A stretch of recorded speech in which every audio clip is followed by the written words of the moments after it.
ప్రాజెక్టులు కృష్ణా గోదావరి జలాలపై కాంగ్రెస్ నేతలకు నీటిపారుదల శాఖ మంత్రి Uttam Kumar Reddy power point presentation ఇవ్వబోతున్నారు. సాయంత్రం 4 గంటలకు ప్రజాభవన్లో ఇవ్వనున్న ఉత్తమ్ పీపీటీ కార్యక్రమానికి CM Revanth, deputy CM Bhatti Vikramarka, మంత్రులు, ఎమ్మెల్యేలతో పాటుగా కాంగ్రెస్ నేతలు హాజరు కాబోతున్నారు. కృష్ణా గోదావరిలో నీటి కేటాయింపులు, బీఆర్ఎస్ ఆరోపణలపై పవర్ పాయింట్ ప్రెజెంటేషన్ లో వివరించబోతున్నారు మంత్రి ఉత్తమ్.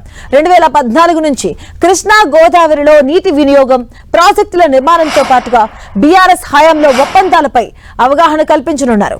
రేపు అసెంబ్లీలో నీటి కేటాయింపులపై చర్చ నేపథ్యంలో ప్రెజెంటేషన్ ఇవ్వనుంది ప్రభుత్వం.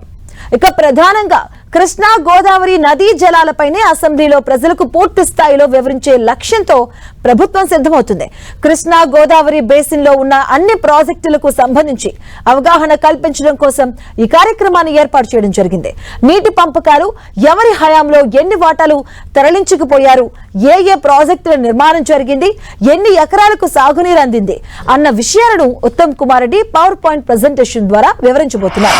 రేపు అసెంబ్లీలో నీటి కేటాయింపులపై చర్చ జరగబోతూ ఉండడంతో ఈ సబ్జెక్టుపై అవగాహన ఉండాలన్న ఉద్దేశంతో ఒకరోజు ముందుగానే ప్రెజెంటేషన్ లో వివరించబోతున్నారు. ఇక కృష్ణా గోదావరి నదీ జలాలపై తెలంగాణకు ఉన్న హక్కులను మంత్రి ఉత్తమ్ కుమార్ రెడ్డి కాంగ్రెస్ నేతలకు వివరించబోతున్నారు. ఏపీతో కొనసాగుతున్న జల వివాదాల తాజా పరిస్థితిపై చర్చించనున్నారు. ఇక బ్రిజేష్ కుమార్ ట్రైబ్యునల్ ముందున్న కేసుల స్థితిని, గత ప్రభుత్వ నిర్ణయాలతో తెలంగాణకు జరిగిన నష్టాన్ని ఉత్తమ్ వివరించబోతున్నారు.